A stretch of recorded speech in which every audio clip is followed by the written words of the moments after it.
Okay, welcome back, and I hope you feel suitably refreshed after that first session. Just a couple of things to say. Once again, thank you to ALS Hope for sponsoring this APF event.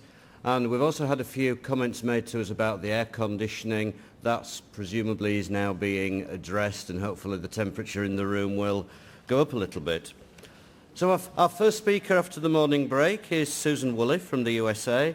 And Susan's going to be presenting on using the ALS cognitive behavioural screen in a multidisciplinary clinic setting. Please welcome Susan.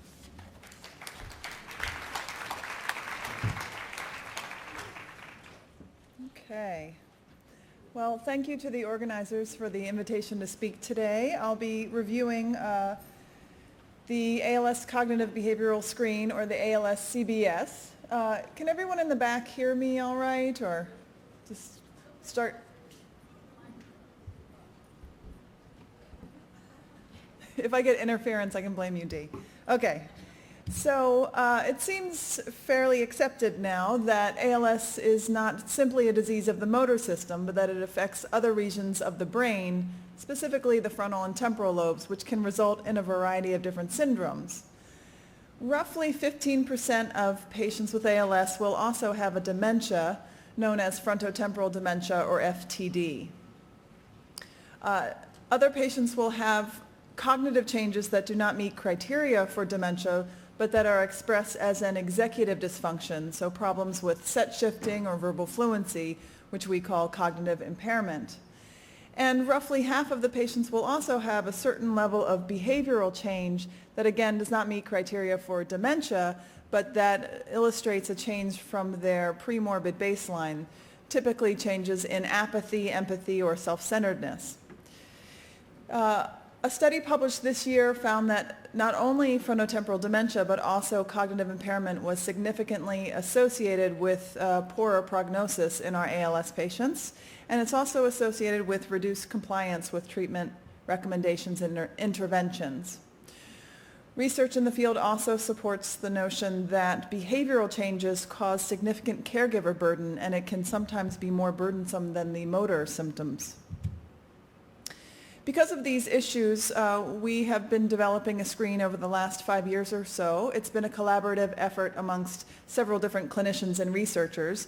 And what we have come up with is a brief, roughly 5-minute screen that is ideally used in the clinic setting. And it is composed of 2 different sections. The first section is a patient cognitive assessment, and it can be administered by any one of a number of the clinical staff, so it does not require a neuropsychologist for administration. And it can be completed by patients either verbally or non-verbally. It was actually designed so that it would minimize motor or speech demands, so that many patients could complete it over a period of time in the illness. While the patient is completing the cognitive section, a caregiver or family member completes a behavioral questionnaire. Now, I won't go over the items in detail because you all should have a copy of the screen in your handouts, and so you'll see exactly what the items are and some of the scoring criteria there. But just in general, I'll tell you how we came up with some of the items. For the cognitive section, what we did was we picked items that had the least demands on motor and speech, and that most of the items can be responded to with speech devices or with mouthing or eye movements. We also chose items that had been studied in the ALS population that showed a high sensitivity to detect either dementia or cognitive impairment. And we also included the calculation of errors made in cognitive screening, and we did this for 2 different reasons. One, there was a study that looked at the number of errors made on simple tasks of mental control, like counting or stating the alphabet. And it was determined that the number of errors that patients made was significantly correlated with the severity of cognitive impairment that they would have on full testing. We also wanted to calculate errors because certain patients who may be disinhibited may actually do quite well on cognitive testing, but they may be more error prone, and so we wanted to see if we could capture some of these patients on testing. On the right-hand side, you'll see a list of some of the behavioral changes that we assessed. This is not, we assess more than are listed here, but these are kind of the highlights of what we are inquiring about in the screen.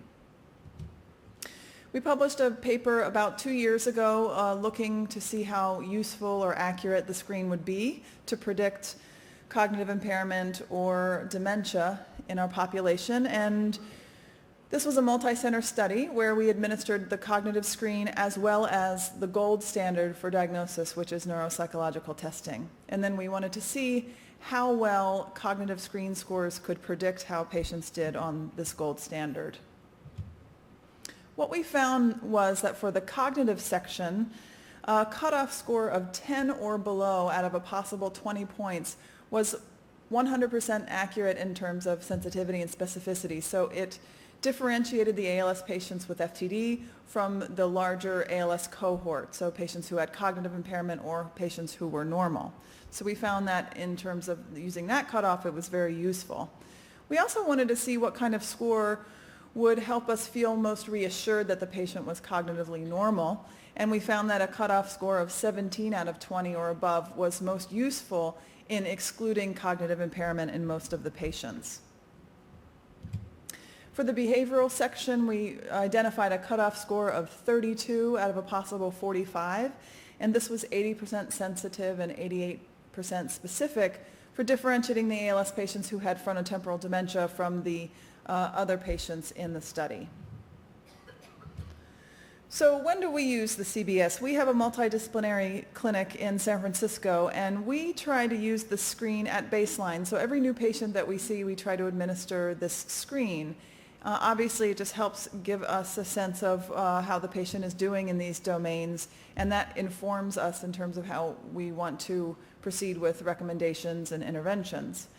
It also helps us triage our resources. We do not do full neuropsych testing on every patient that we see, and what we tend to do is do more comprehensive testing on the patients who score in the mid-range, where we're not quite sure exactly what is going on. So patients who might get an 11 out of 20, a 12 out of 20, something like that. Those are the patients where we have some suspicion that they may have some cognitive impairment, but we're not quite sure.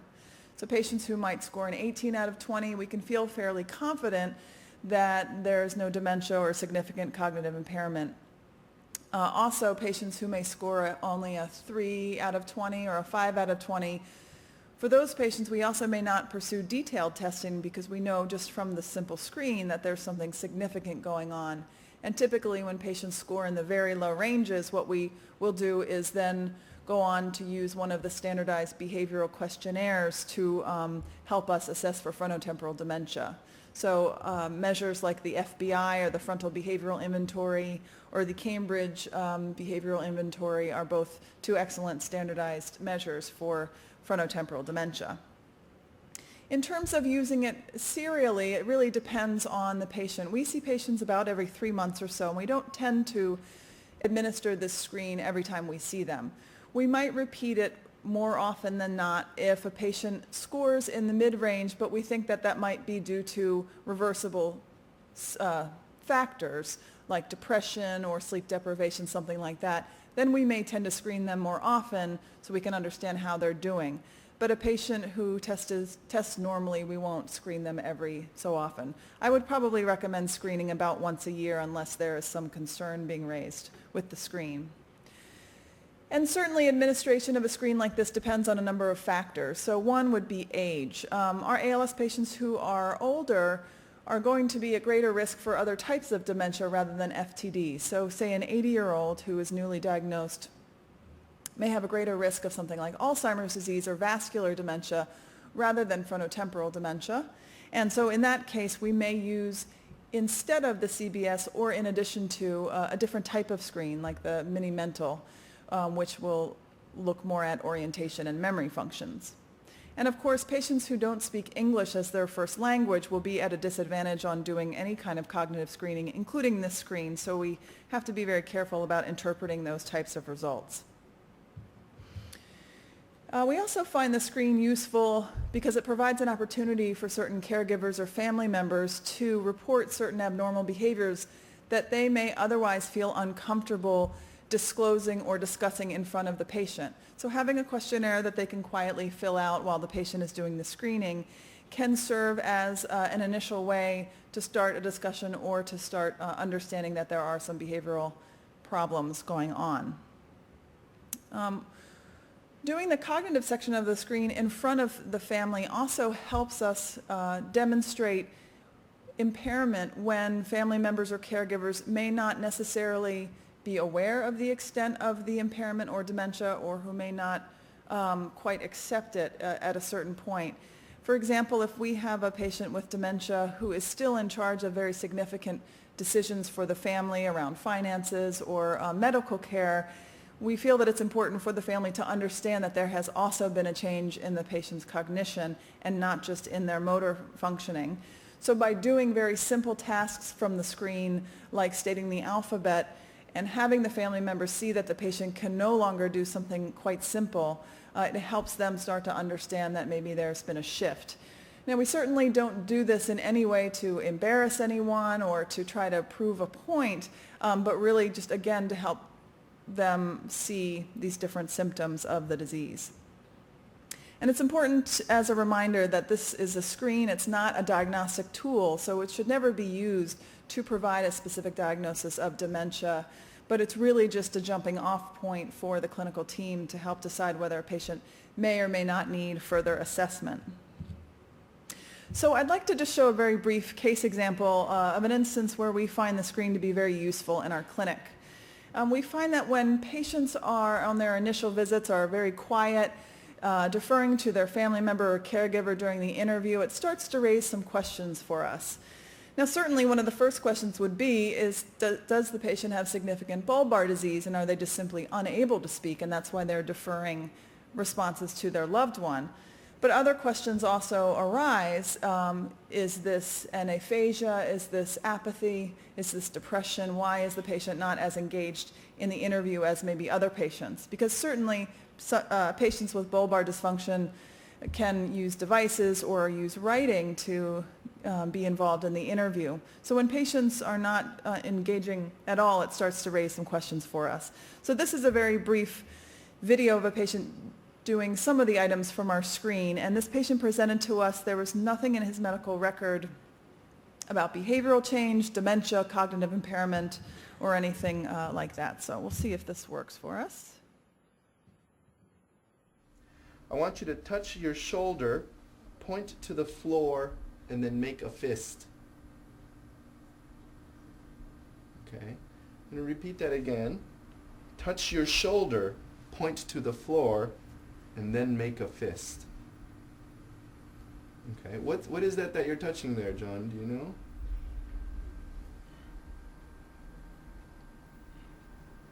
Okay. Okay. And I'm going to ask you to do something similar. I want you to say the alphabet for me. Can you say the alphabet?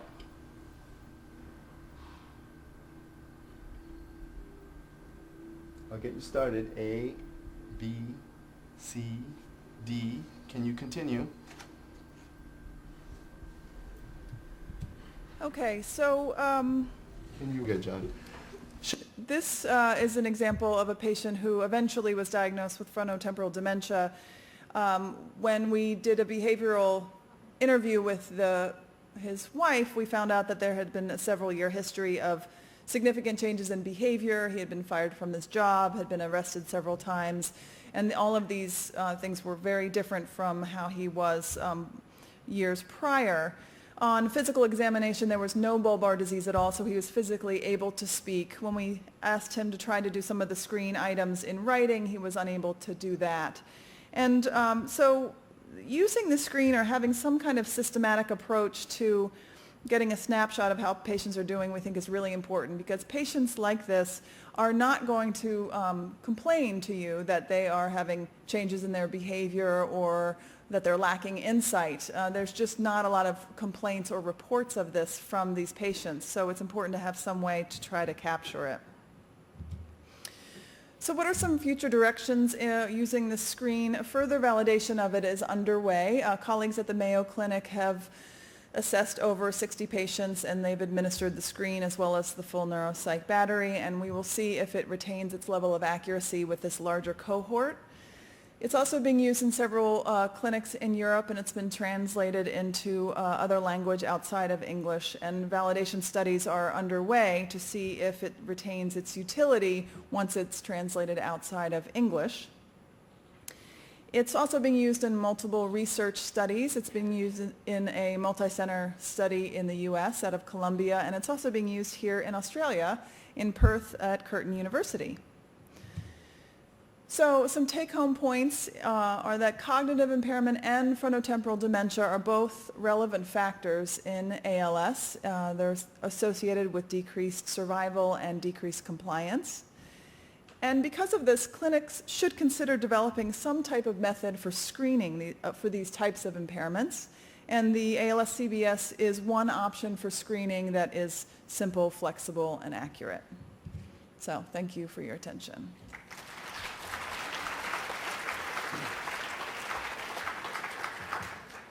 Thank you, Susan, for that presentation. That was really good and fascinating. We have time for questions. So if you could put your hand up, wait till the mic comes. If you want to ask a question, please could you start by saying who you are and where you're from? Hi, I'm Anne Hogden from Canberra. Hi, Susan. I'm just wondering what you would see. Would there be value in having a neuropsychologist as part of the routine and the regular multidisciplinary team? Well, I'm biased at being a neuropsychologist, so I would say, of course, everyone should have one. But, I think it's useful because there are cognitive impairments for a variety of reasons. It can be related to the disease of ALS or MND, but it can also be from depression or substance abuse. And so being able to have someone who can do a thorough assessment and really understand why the cognitive impairment or try to answer the question of why it's going on and whether it may be associated with something that can be reversible, I think it's always a useful staff member to have. So. Okay, question over here on my left. Hi, Kate Barrett from Brisbane. Oxygenation, I find also, for the last point, affects cognitive function. I was just wondering, I'm community clinician, so I probably see a different perspective, but anecdotally I would say that probably in excess of 80% of people I would see with some form of cognitive or frontotemporal dementia. Would you think that could, in your experience, is possible? And also, do you think some of it might be masked with poor communication skills, given that people who using AAC devices are often only sort of communicating basic needs and not the social communication where executive functioning is most evident? Well, to address your first question, that's interesting that you see such a high rate of impairment, and because we are seeing primarily patients from a clinic setting, it is very different than a community-based population. So I guess that it would be possible, and again, I think it goes back to my previous comment that there's so many different factors associated with cognitive impairment and dementia that for some it could be related to other neurodegenerative diseases or whatnot. But and I think the question of communication and how that confounds how patients are doing, it's a very difficult thing to tease out, because as the disease progresses, patients are not going to be as active and engaged. They're just going to focus on what the basic need is that they have for communicate, and they need to communicate that, and that's going to be it. They're not going to be interacting on the same level. So it's very hard to control for all of those factors, but I think communication is an important issue there. Yeah. And do we have one final question anywhere? Okay, down at the front. It's just really a comment. Sally, MND Victoria. It's just really a comment more. We have a neuropsychologist at Calvary Bethlehem Hospital, and one of the really important things we find is if someone has been identified, using strategies or learning strategies to best support that person. Mm-hmm. Yeah, absolutely. It really helps us as a whole team figure out what the patient can and can't do. So we don't want to then present a patient who's got FTD with a lot of very complicated things, or they're just going to fail. It's going to be very frustrating for them and their family. And so it really helps us start out in the direction. So, Susan, thank you again. Thank you.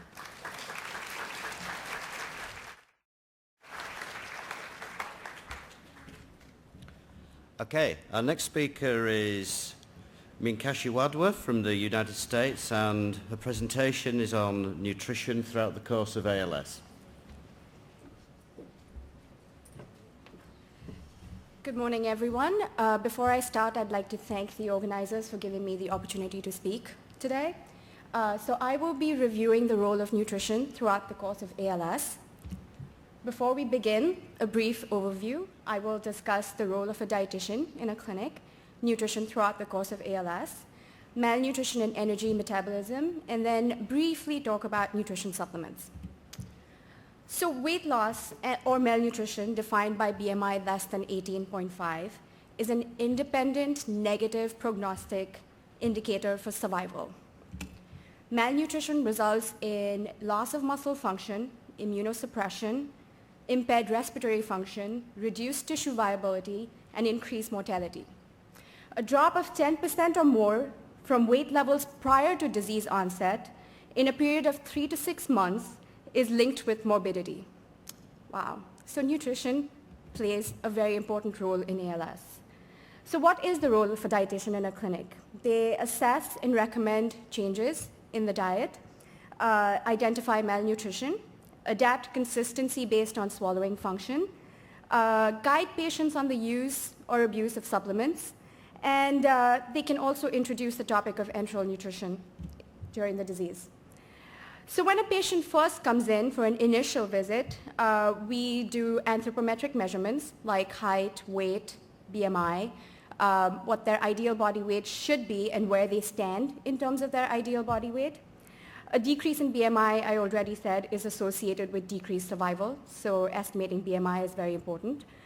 We do a diet recall, which could be either based on just recall or food frequency or food diary, and we identify deficient food groups, which is very important. In my experience, I found that patients tend to either skip 1 or 2 meals, or they tend to avoid certain food groups from their diet, especially fruits and vegetables, which can be very important because of their disease-fighting ability, their antioxidant abilities.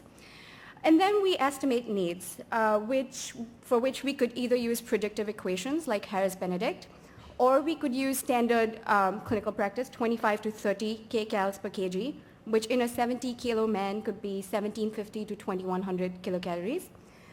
We also recommend 0.8 to 1 grams of protein per kg, which is about 70 grams of protein a day for a 70 kilo male, which is about 10 ounces of chicken, fish, or meat. Which brings us to a very controversial topic of estimating energy needs. Genton and colleagues came up with clinical parameters for optimizing energy requirement in a patient, and they suggested that energy needs should be estimated during the first clinic visit. Needs should balance their total energy expenditure to ensure that a patient is not in negative energy balance. We measure BEE by indirect calorimetry, which is like a metabolic cart that is still considered the gold standard. But for most clinics, that's not really practical. It's very expensive to have a metabolic cart in your clinic. So then you can use Harris-Benedict formula, and then you add 10% for hypermetabolism, 10% for thermogenesis, 10% for physical activity, which you can ignore if the patient is immobile. So for those of you that don't know what Harris-Benedict equation looks like, that is what it looks like. It's rather complicated, but it's not. And then the product that you get from the equation, you multiply that by an activity factor that is shown below. And then they also recommended, from the same parameters that I discussed earlier, they also recommended that baseline measurement of body composition, so things like waist to hip ratio, or waist circumference, or tricep skin fold, measurement of those parameters are really good to estimate muscle loss. And then from nutrition risk screening, energy balance is considered negative if intake is less than 75% of their estimated needs. And during the course of disease, if feasible, if there has been weight loss, a repeat of indirect calorimetry by use of a metabolic cart is beneficial. So then we come to what do we recommend during their first clinic visit. We recommend adequate calories, which is based on estimated needs that I just explained. We recommend a balanced diet, which includes all of the five food groups that you see in that picture. Adequate fluid, which could be at the very minimum 8 ounce cups of fluid. We recommend 3 meals and 2 snacks, which is really important in order to keep your metabolism going, smaller meals. And then we talk about supplements with the patient. So if there's a supplement that has not been shown to have any benefit, then we discourage them from taking those supplements. Or if there's something that is ridiculously expensive and let's say it doesn't really help a patient, in that case also I would discourage them from taking it. For example, I had a patient once that took colloidal silver that hasn't really been shown to do anything for ALS patients. I definitely discourage that patient from taking that supplement. And then before they leave, we tell them to monitor appetite, weight trends, and changes in their chewing and swallowing function. So ongoing assessment of nutritional status throughout the disease progression is extremely important. When they come back for a follow-up visit, weight loss of 2% in 1 month, 3.5% in 3 months, and 5% in 6 months, 10% in 1 year is considered significant, meaning it requires some sort of intervention. In which case we re-estimate their needs to account for the weight loss. We could again use predictive equations, or this time we do 30 to 35 kilocalories per kg as opposed to the 20 to 25 that I mentioned earlier. And then we recommend 1.2 to 1.4 grams of protein, which is about 84 to 98 or about 12 to 14 ounces of chicken, fish, or meat. Now what's really interesting is that at our clinic we have been toying with the idea of perhaps suggesting a hypocaloric diet right from the time of disease onset, because we know weight loss is inevitable, so maybe provide them with more energy stores to begin with. However, there isn't really much research to prove whether that works or not, so that might be worth looking into. And then if there have been any changes in chewing or swallowing function, we recommend an altered diet, like a mechanical soft or a pureed or a thickened diet. And that brings us to nutrition throughout the course of ALS. ALS patients tend to have bulbar muscular weakness, which typically leads to increased secretions. Sometimes it has been found that switching dairy products with soy products tends to help with reducing secretions. There has been some mention of papaya enzyme being able to help with the secretions as well. They are known to break down the protein in saliva that causes the secretions, but there isn't really any studies as far as I know, so that might be again something that's worth looking into. And then patients with bulbar weakness have choking, so it's important to identify problem foods and then modify consistencies based on that. Patients also tend to have upper extremity weakness, which makes meal preparation and consumption difficult, especially for patients that have intermittent home help. And then it leads to prolonged meal times. Patients may be embarrassed because of spillage, and there's a decrease in badly needed calories, which ultimately leads to weight loss. Patients also tend to have respiratory muscle weakness. Diaphragmatic weakness leads to compromised breathing. Eating increases intra-abdominal pressure, and as a result of which, aerobic demand of eating exacerbates dyspnea. And patients are fatigued with small amounts of food, leading to poor nutrition. So the solution to bulbar weakness, upper extremity weakness, and respiratory weakness is to provide patients with small but nutritionally dense meals. So the way to do that is to concentrate calories. Some of the ways to do that is to provide high calorie, high protein recipes to patients, or adding more cream or butter to foods that they normally eat. Sometimes just adding a protein supplement like a whey or soy supplement to some of the foods like soups, etc. And then we also frequently recommend high calorie supplements like Ensure or Boost. A lot of our patients don't have access to these supplements, in which case I recommend high-calorie protein smoothie recipes, which the ALS website also has. ALS Association website has some of those recipes. And this might be a good time to introduce the topic of a PEG placement.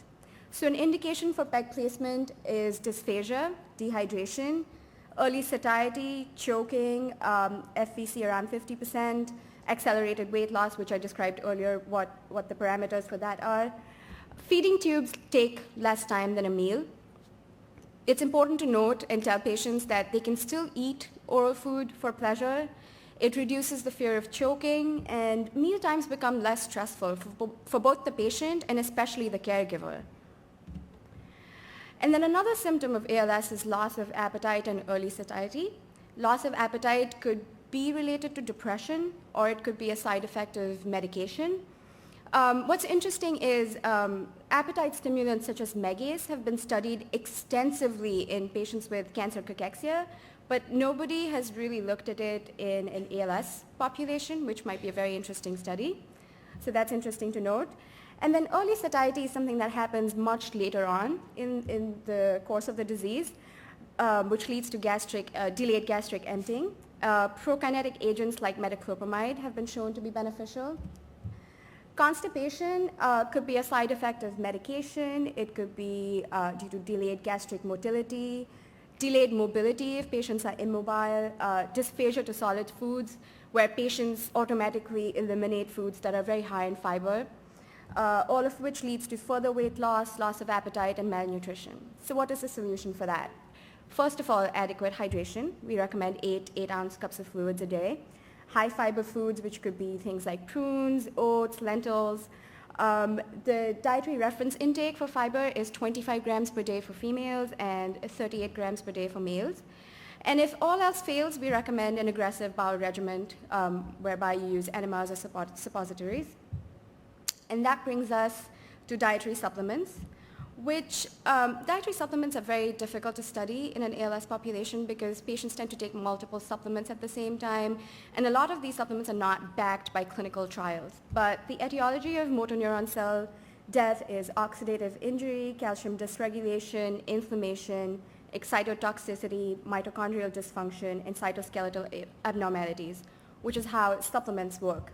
I apologize for this slide looking really busy, but I just tried to pack a ton of information. I'll just discuss 4 of these supplements that patients tend to take. So vitamin E is widely prescribed. There's no clear contraindication. And in both animal and human studies, patients have been shown to be in a milder state of disease for a longer period of time. Selenium, it's interesting, can be toxic in doses of greater than 1 milligram per day. Selenium deficiency has been shown to lead to neuromuscular disease. However, deficiency is rare. And because of its toxic effects, its supplementation is not justified. Creatine has been shown to increase isometric muscle strength, but temporarily. And it's important to note that it is found in abundance in protein-rich foods.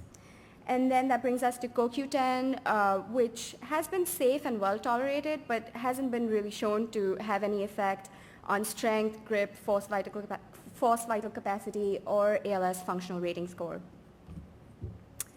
So the take-home message is that ongoing assessment of nutritional status throughout the disease progression is extremely important.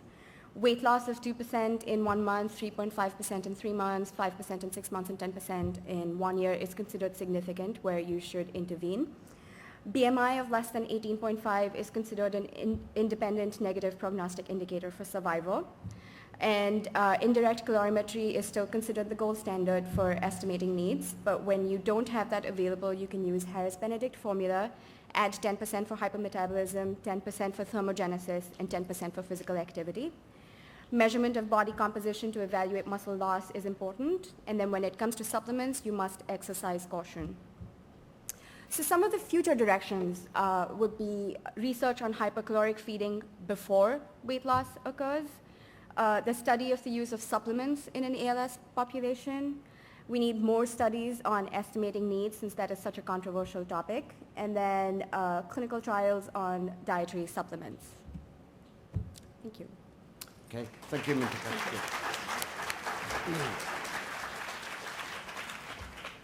Excellent presentation again, and thank you for that again. We're bang on time, so we can take questions. So please show your hand. Michael will come to you. Okay, yeah, at the back by the pillar on the right. Again, please, if you could say your name and where you're from. Hi, I'm Cuba from the Central Coast of New South Wales. We have an ongoing problem with our community living clients of poor uptake of PEG while there's still time and while they're still able for anaesthetics and positioning on a table for the surgery. Mm-hmm. Do you have any ideas about how to continue to encourage that as early as possible? Encourage early PEG placement? Yes. I think the one point that I mentioned was I found that a lot of patients are extremely nervous about not being able to eat once they have a PEG placement. They think that that is going to be their sole source of nutrition. So maybe discussing with them that they can still eat for pleasure, and they just don't have to be stressed out about providing all their calorie intake from orally, tends to help a little bit. I don't know if that helps you at all. Okay, further questions? Yeah, one in the middle here. Hi, I'm Tina Bacon, OT from Canberra. I'm just wondering if you've come across loss of bowel control or diarrhoea, that sort of thing in MND clients? We have seen some diarrhea in patients with, that are on enteral feeds. Sometimes that might be because of antibiotics, or sometimes it is the enteral feed. It's the sugar that tends to irritate, or sometimes enteral feed supplements have fiber added to it that tends to irritate the bowel. I found that if you switch the formula, that tends to help sometimes. But I haven't seen loss of bowel function, but that's just me. Any more questions? Yep, okay, in the middle.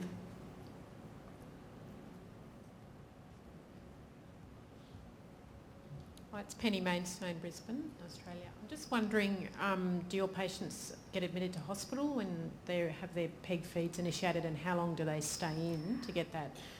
They do get admitted to the hospital, and they typically stay for not more than a day. They get their PEG placement, we observe them for a few hours, and then whenever GI clears them, we start the feeds. And then they tend to leave in a day. We give them discharge instructions and then follow up with them in clinic. And what sort of community support do they have then to follow that up?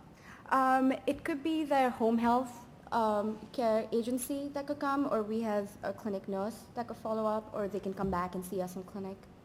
Yeah. Thank you. Anyone else? No? Okay, well, given my body shape, my dietitian clearly doesn't rock. Certainly. Thank you ever so much, Meenakshi, for that presentation. That was really good. Thank you.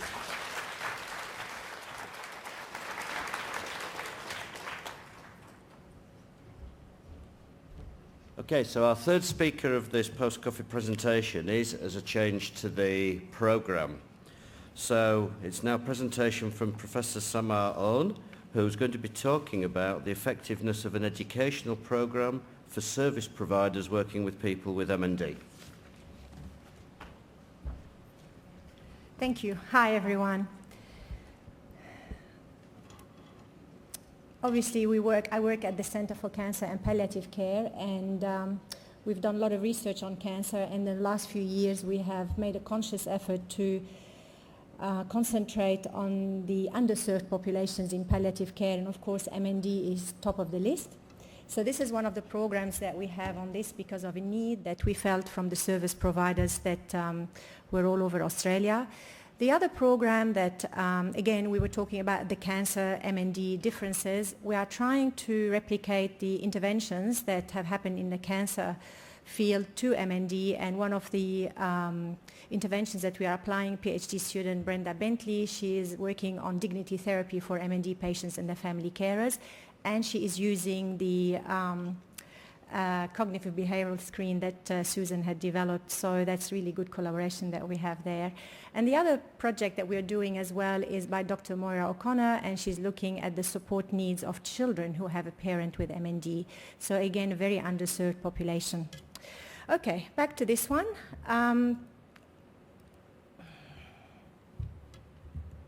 No, that way. Okay, I won't talk a lot about MND because you all know about it, but another thing about finding the field seductive, which is a word used before, for me, because I worked in public health for a long time and worked with people who have got diabetes and a cardiovascular disease, and most of the time these are preventable. So these patients really have got a responsibility to why they've ended up with these diseases.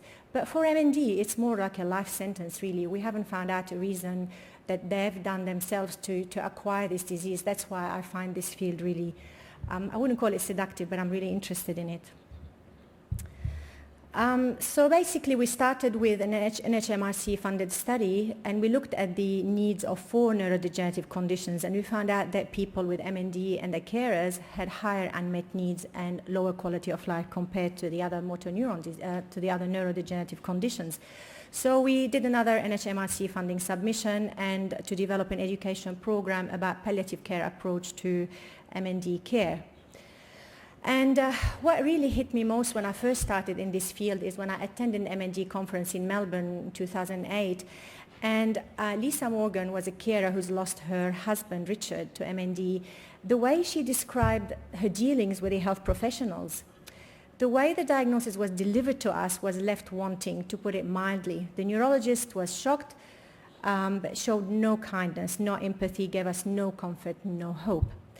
And then she talks about, it seems that the medical have made no preparation for the delivery of a possible worst case scenario, and this is where we need to maybe work more like the cancer field in terms of how do you deliver the diagnosis in a more empathetic way.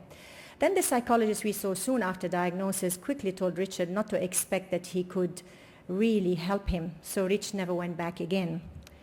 And then about the caseworker who repeatedly asked us what our goals were and what time frame we wanted to set them to.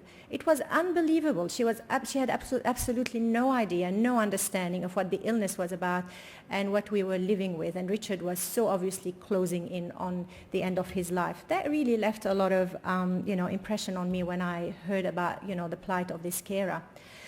So this is how we came about doing this. We had patient and care and service provider consultations, about 42 of them. Then we developed the education program based on these consultations. We evaluated the education program, and now we're looking at a development of the national implementation plan.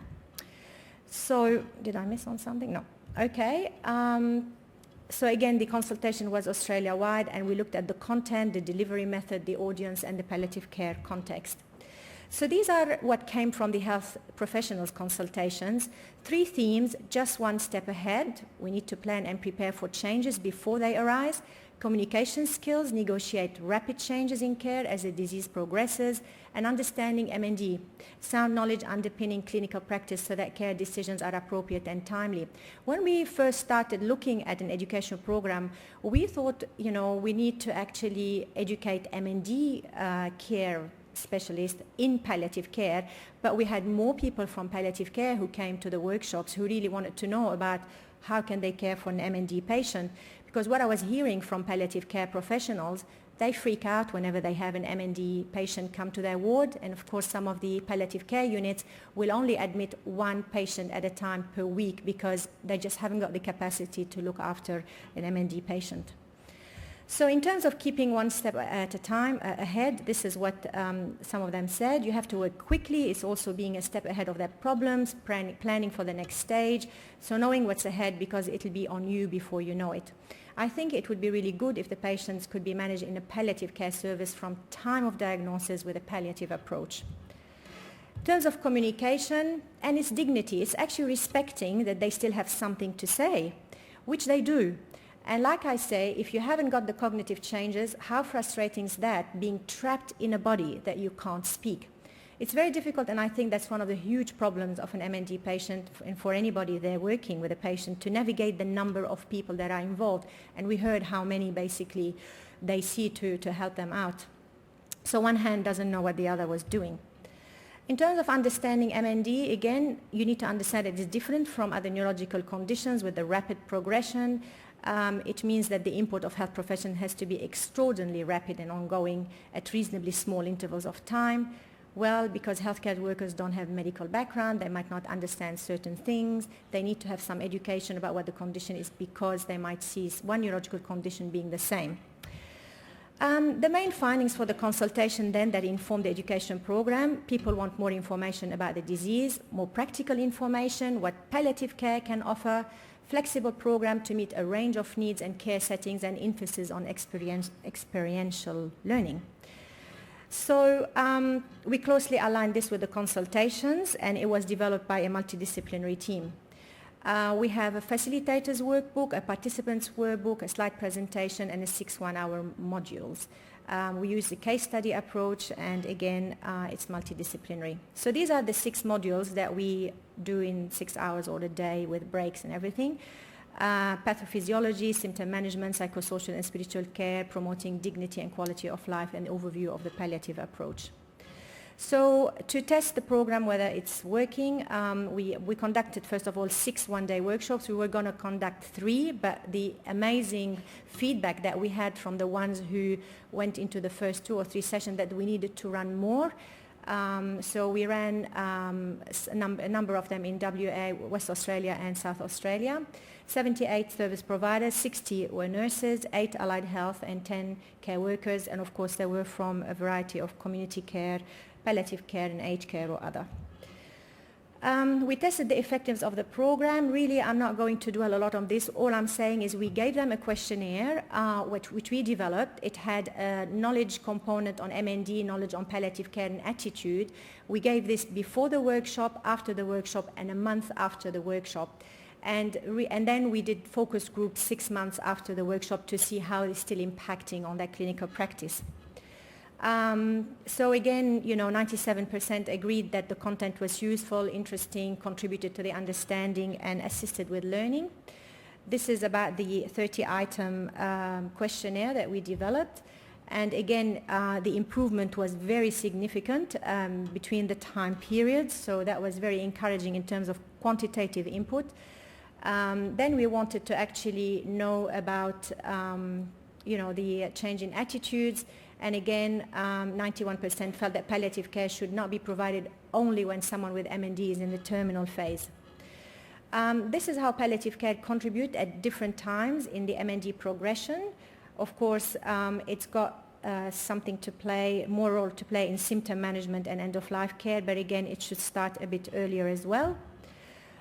Development of a palliative approach in MND, again, from breaking the bad news. This is something that we really need to work on because this is what we keep hearing from the families as the first shock. Again, the psychosocial spiritual support, the treatment of symptoms, the complex symptom management, end-of-life decision-making, end-of-life care. So there's a whole thing. And bereavement support is, again, a field that we are doing research on to help support bereaved carers. So feedback on the education. The first complete education session on MND I have had access to despite caring for a palliative patient for 12 years. So that was the first time this person had that. It's an area of great need which is thankfully beginning to be looked at. Today's information is very applicable and relevant for caring for patients with MND in my workplace. I was quite uninformed about the disease process, statistics and related issues. Invaluable education for my present work expectations on how to provide good palliative care to a young MND client. Now when we did the focus groups, again this is the 1 month after the pre and post workshop, we found that the greatest change in practice were in the pathophysiology of MND and improved knowledge of symptom management. Just because we had more palliative care specialists attend this than MND carers. So in terms of feedback on clinical practice, while recently attending a client with end of stage motor neuron, I took extra special care in the way I communicated with her. I gave her time to enable a more effective two-way conversation. I think she really appreciated that. The program created a positive framework for change at our workplace and a lot of in-house learning. I'm sure you all know this. I'm a researcher, so I don't get to see really the patients like you do, and I take my hat off for the clinicians because it's very, very difficult to actually see patients deteriorating like this. Again, some more feedback. I became more aware of signs that indicate discomfort and could rectify these. I also could see signs that indicated she didn't have much longer. I spent a lot more time attending to her comfort and requirements, and also I understood the family's emotional needs and could respond to them appropriately. It's the best workshop I've ever been to. So that's good. So project outcomes, we had enhanced confidence in the care team. We had enhanced understanding of physical and psychosocial needs, enhanced ability to promote dignity and quality of life, and improved communication with MND patients. They could put whatever skills they acquired from just that one day straight into practice, and it's worked for them. So what next? Create the trainer model that can be adapted and tailored for education of health professionals. And we currently develop an implementation plan to ensure widespread uptake of the MND education package, and this is going to be in collaboration with the peak bodies of MND Australia and also Palliative Care Australia. So we're starting to look how we can do this. It's a matter of finding, some funding actually to do this. So these are some of the participants in the workshops that we did, and thank you very much for listening, and for our sponsor and patients, carers, everybody who took part in it. Thank you. Thank you.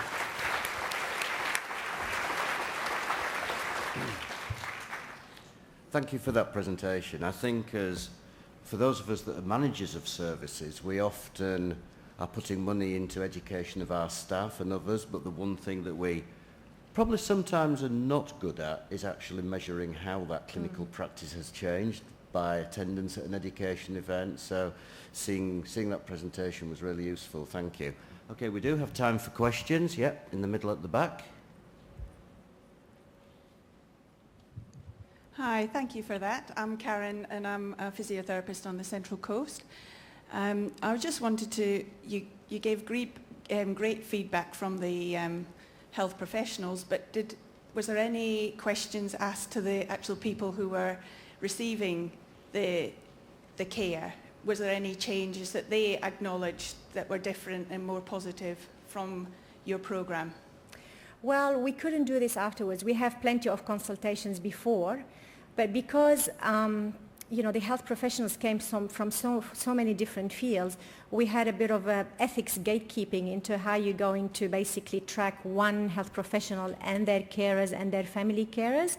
I think we need to concentrate on a different study, different one to actually do something like this once we run it again. I mean, we had a lot to pack into that one with developing it and everything, but I think if somebody is interested to run it again, we could build in a component whereby if we could track the patients of those health professionals, we could maybe get that feedback from them, which was initially in the funding submission, but we just had a lot of problems, tracing everyone or actually getting there, so we decided we'll leave it for another project. Yeah, because I think that'd be very interesting to see if they've acknowledge any changes too. Yeah, that's the whole reason why we really started with this, but then we concentrated on service providers because it became bigger than Ben-Hur just for one little project. Yeah. Okay, other questions? Yeah, one at the very back.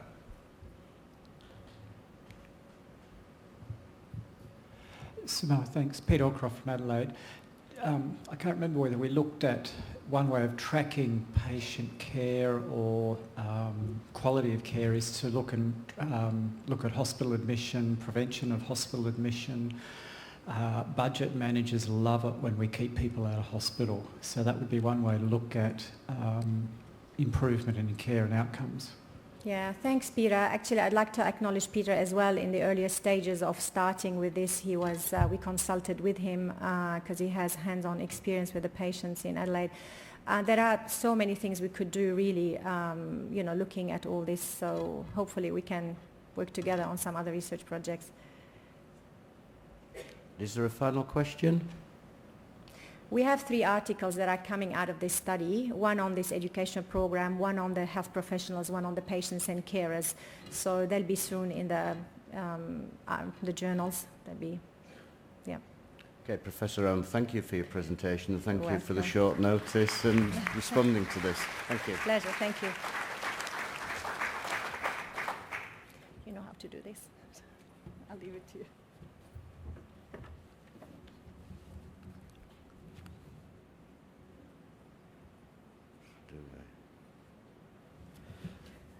So, the final session of the morning before lunch, and I'm pleased to introduce Robin Ray from Australia, who's the title of her talk, which is Using a Circular Process to Build Emotional Readiness for Conversations about Advanced Care Planning. Robin.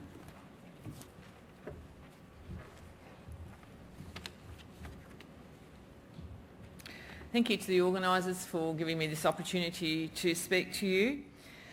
I've been on this platform a few other times basically talking about the problems that I've discovered in research with families and caregivers, so it's really good now to be able to talk to you about some outcomes and solutions from some of those issues. So I just need to give you a little bit of background to this. Together with my colleagues from La Trobe University, we're involved in a national project to develop a model of advanced care planning that was suitable for community palliative care, because the thought was that the model of respecting patient choices for what's about advanced care planning that came from the Austin Hospital Group was based in people with acute illnesses and had translated well to aged care, but wasn't particularly helpful in palliative care. So the team worked with a number of palliative care agencies in Victoria to develop the model, and then it was rolled out across a number of different agencies around Australia. And I had carriage, having moved then to North Queensland, I had carriage of the rollout of this in Queensland and Northern Territory and places like that. So as part of that process, we actually interviewed health and social care practitioners, patients and caregivers about their experiences around advanced care planning and where they needed help and assistance.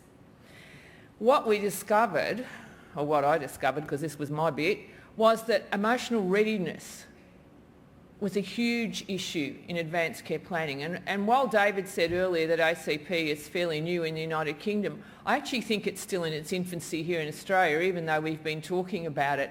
When you actually come down to the implementation, the practitioner level, it is an issue. So practitioners, it was about their own readiness for advanced care planning. And we talk about support for practitioners, but we don't often think about where they're actually at in relation to what we're asking them to do.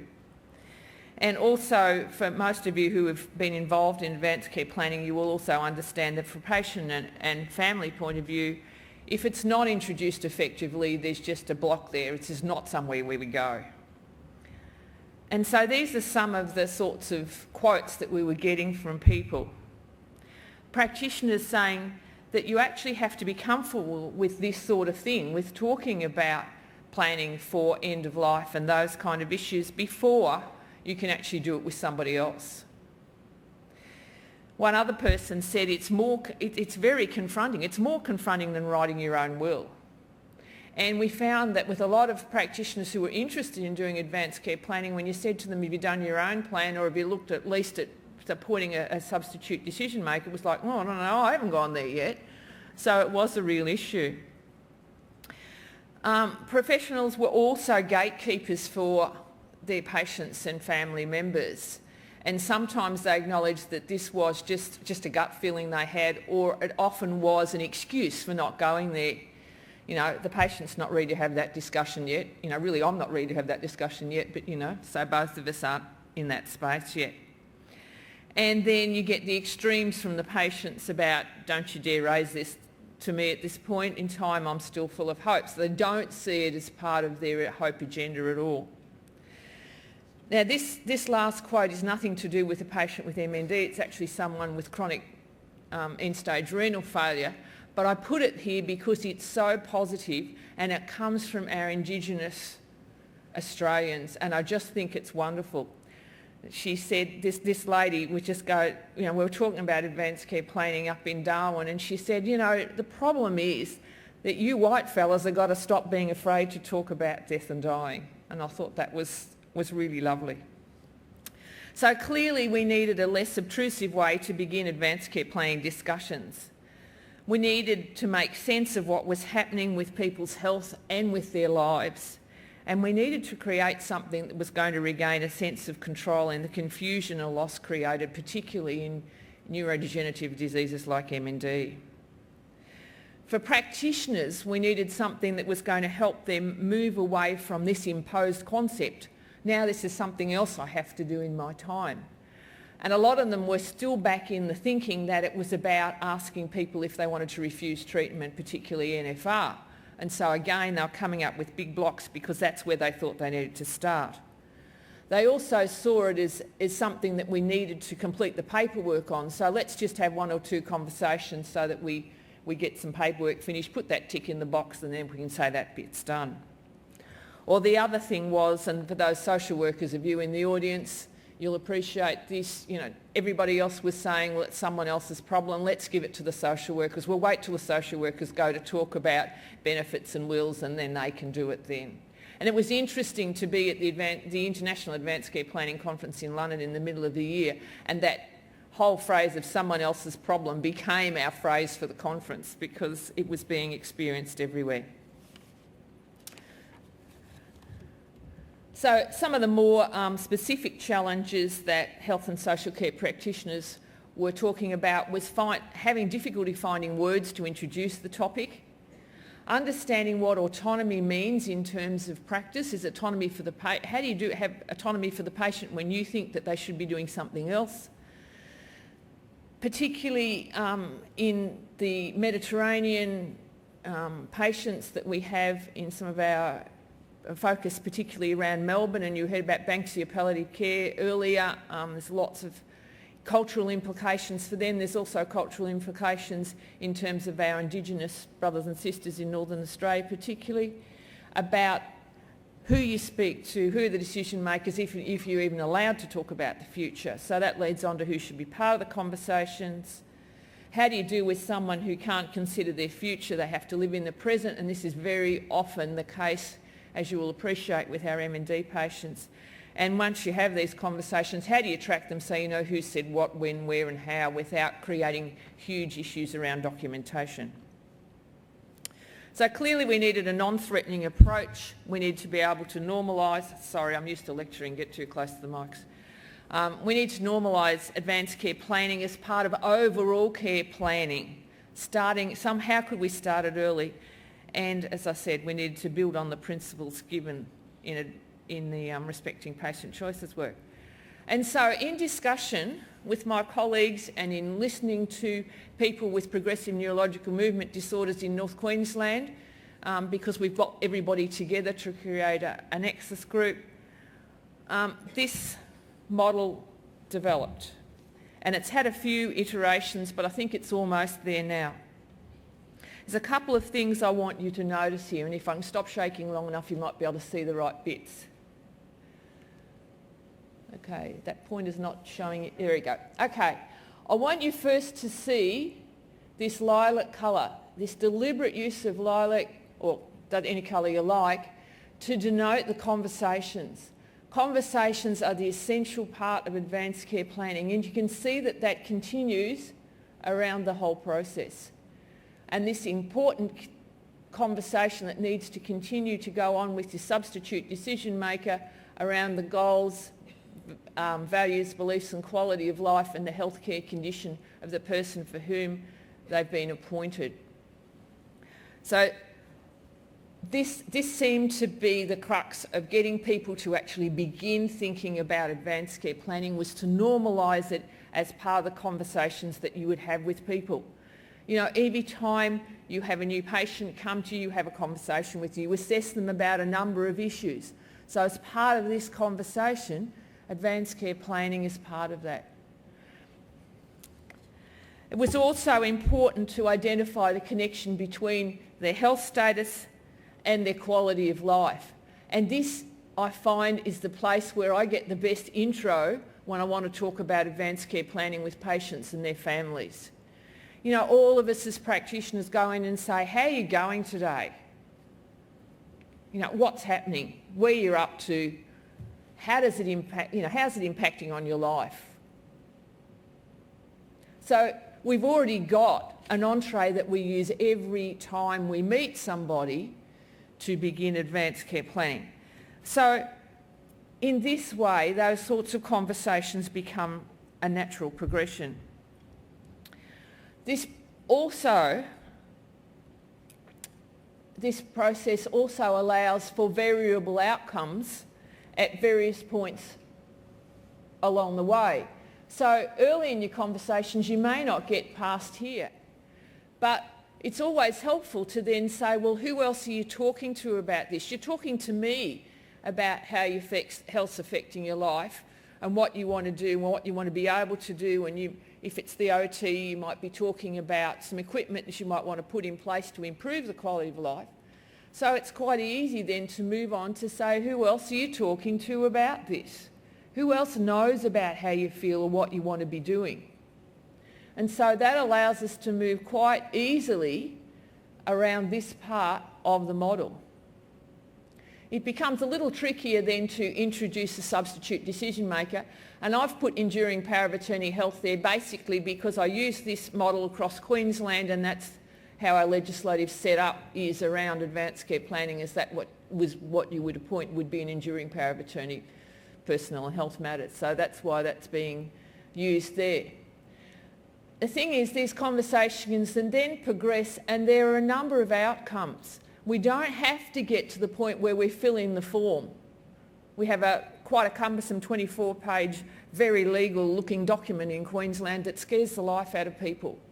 But if you say to people, it's about your health condition, your values, who you're talking to about this, then the outcome might be that, you know, this person and some of these people know what I want. They know how I understand my condition. I'm having these conversations regularly because you've normalised them now. And that's fine for where they're at this point in time. So we don't have to fill out the 24-page form. And I find that when I talk to health practitioners about you don't have to actually get to that point, that it liberates them then to go on and have these conversations more effectively. So under again Queensland legislation, we can have then a statement of choices, which is quite an informal document that the patient discusses with their doctor, signs off on particularly, or it might just be that they write down something for their enduring power of attorney and say, this is what I want. It's a much easier process. And you can actually do this incrementally along the way. It might be short-term goals that people are trying to achieve. It might be that they want to be able to walk into their granddaughter's wedding or something like that. So your OTs and physios become really important, but that's still part of this. It's not just about where they want to die. It's about how they want to live now. And I think when we sell advanced care planning as how you want to live now, so what's your health condition, how it's affecting your life, who are you talking to about that, we actually get a whole lot further than if we get tied up with, you know, let's talk about the end of life stuff and let's fill in the legal forms.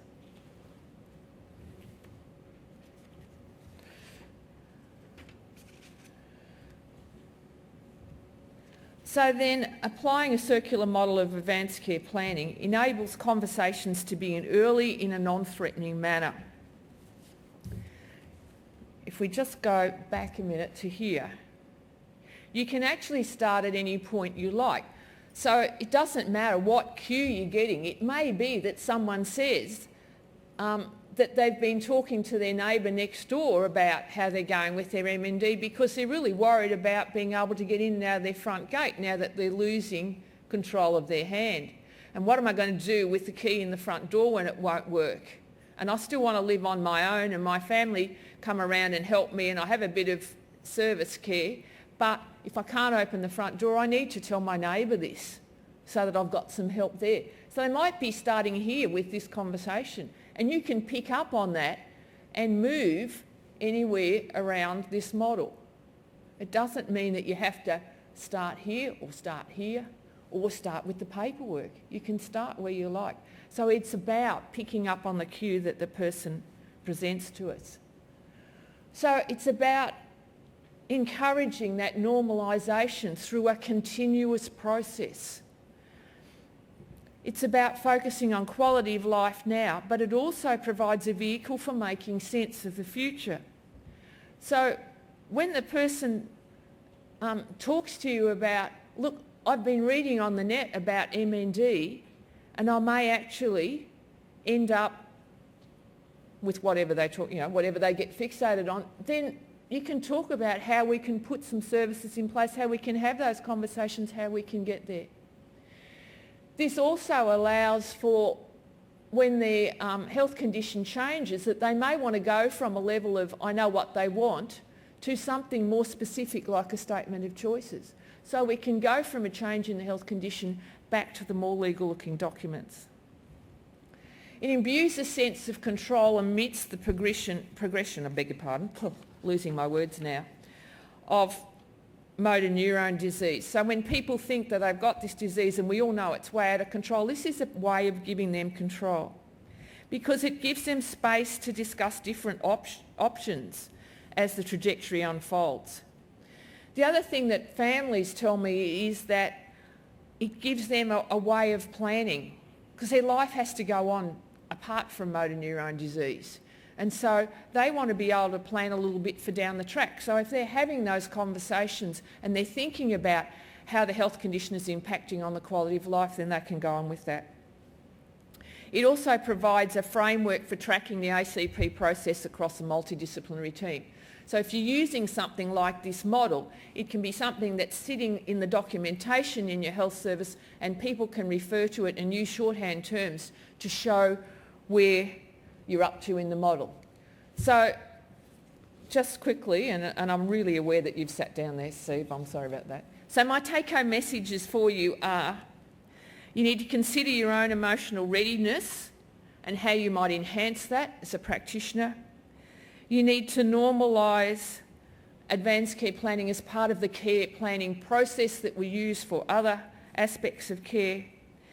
You need to make these conversations central to your understanding of your practice as a motor neurone disease health and social care practitioners. And you need to capitalise on the changes in health status to enhance advanced care planning opportunities among people with motor neurone disease. Thank you. Thank you.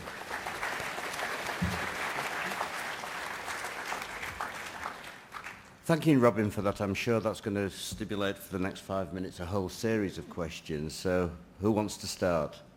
I expect a multitude of hands here. No, they're all desperate for their lunch, so they don't want to prolong this any further. Okay, one down here, and then one over on the left side as well. We'll take this one first. Hi, Mary Ann Vass. I'm a nurse from Calvary Healthcare Victoria. How do you track the progression of the conversations? You have your formal legal paperwork for your advanced health directives, but the ongoing conversations that you've had? That's a real issue, and I'm actually a proponent for having centralised records, but let's not go down that track today. There's a lot of pros and cons around that. It is about teaching practitioners to document what they're talking about, and when we use this model, at least they can say, well, we're up to here and we've talked about this, this and this today. But getting people to do that is still something that I acknowledge is a bit of a problem, again, because it's a time factor. And when I work across healthcare services, the recording of any kind of documentation across interdisciplinary team is a huge issue. One of the healthcare services I worked on had completely different records when the patient was in hospital, when they were in the community, when they were in the hospice, and none of those records talk to each other. So it is a problem, but it is something that we need to develop processes for and to continue to work with and advocate for, definitely. And also to be more mindful of what we're actually writing, instead of saying discussed, we talked about advanced care planning today. So what did you talk about? What was part of that conversation? Who was involved? When I audit records, I don't find any detail. And so I keep trying to train practitioners around this. But when they see that model, it helps them to think about how that might work. So I don't have any gold standard answers for you. Still working on it. Okay, we had a question in the middle somewhere. No? Yeah, okay. Mary from Ballarat, Victoria. Hi, Mary. One of the common themes is for people who have any kind of disease is the diagnosis is a critical time. And I think also diagnosis is that it sets up what people can manage in terms of advanced planning and who they can work through. But then their journey is so complicated, it's very hard to work out where to start with advanced planning. But I'm wondering whether the peer support that is available can help in that direction. Can you clarify peer support? From other people who've gone through that path. Oh, for sure. Yeah. And we could have quite a discussion about how that peer support might happen, because support groups aren't the answer for everybody. And I think that's also something that we need to look at more effectively through discussion boards and forums and things like that, where people actually don't have to be confronted by who their peers might look like. I was at a support meeting only 2 weeks ago where we had floods of tears because someone couldn't cope with what someone else looked like. So there are a whole bunch of issues around that, but I certainly can see that that would be very helpful. When you're talking about diagnosis, and it was identified before that, that's still a tricky issue. I mean, I still have people tell me that, you know, the neurologist says, well, it's motor neurone disease and I can't do anything for you. There's a heap of stuff on the web, go home and read it. But this, I think, is where this model helps, in that the diagnosis is the health condition, and when you can start by dealing with that and how that's impacting on their life at the moment. You know, how are they dealing with the diagnosis? You don't have to get up here. Whoops, where's my thingy gone? You don't have to get up here in your first conversation. You might spend quite a deal of time around here, as long as you're having this bit. And this is really the crux of it. This part is the most important. These are the outcomes that we want to achieve at some point, but these are the important things, and we need to get in there early. Okay, and did we have one final question at the back? Thanks, Robin. I'm Cuba. I'm an OT from the Central Coast of New South Wales. That was an excellent model, and I really like how it's normal to talk about what a person's wishes are and how you can just normalise that whole conversation. And I think that would work for 90% of our people. My question is about the 10% of people who have a cure mentality and a reluctance to name the condition itself, and what that conversation might look like, and some ideas for those people. I'm looking at David Oliver down here, and he's got this really wry grin on his face, you know. Okay, I guess I can launch into it by saying, don't hang me, David, that this is where they're at the moment in their understanding. This is their cure thinking at this point in time. And that may be your patient, and it might be useful to talk like this about, you know, who you're talking to about your understanding of this cure and what have you. And it may also be that you can actually tap into the family caregiver or somebody else who actually needs to have this larger conversation much earlier than the patient who's back here saying this is cure and quality of life stuff. And that's one of the reasons that we've evolved this in a multi kind of a way, is that it's not, this is what I was seeing before in my understanding of advanced care planning over the last half dozen years was this linear progression where we're going to start and have this conversation and get the paperwork done, and it was going to be right and it was going to happen. When in fact you're having these, you know, maybe conversations around here with this cure person, but identifying who else they're talking to, and maybe that's where the rest of you, that may be the vehicle. It may not be you at the time, or it may never be you that has the in-depth, this is where I want to go conversation, but we've all got a responsibility to be part of this, and we've all got a responsibility to make sure it's normal part of care. If that helps. Thank you. Okay, thanks, Robin. I'm going to close this. Okay, so we've come to the close of this morning's session. Can I firstly thank all the speakers from this morning for their varied and stimulating presentations. I think, as I hinted at earlier, the challenge for us all now is to actually go back out there, reflect on what we've heard, and actually look about, is any of that going to change our own practice, and what will we use with what will we do with the knowledge that we've heard this morning? So again, thank you to all the speakers. Okay, can I encourage you to be back here promptly by 13:30. We will be starting straight away. Please enjoy your lunch and take the opportunity to network with colleagues. And just a final statement, those speakers who are on in the session immediately after lunch, could they please meet Rod down here at the front for a briefing on timing issues, please? Okay, thank you.